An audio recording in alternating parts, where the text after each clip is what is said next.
Untuk mencegah kepindahan atlet jelang pelaksanaan Porprov 2017, pihak KONI Sumsel yang ditandatangani oleh Gubernur Sumsel telah mengeluarkan surat edaran untuk bonus medali atlet untuk tidak melebihi mekanisme yang berlaku dengan besaran 15 juta rupiah untuk medali emas, 10 juta untuk medali perak, dan 7,5 juta untuk medali perunggu.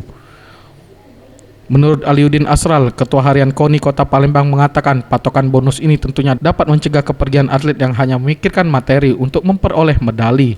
Karena kebanyakan kabupaten lain memberikan bonus melebihi Kota Palembang yang merupakan gudangnya atlet. Dan pihak KONI Kota Palembang juga telah membentuk susunan pengurus kontingen Palembang yang dipimpin langsung oleh Wakil Wali Kota Palembang, Fitrianti Agustinda, dengan total 667 atlet yang diturunkan di 27 cabur.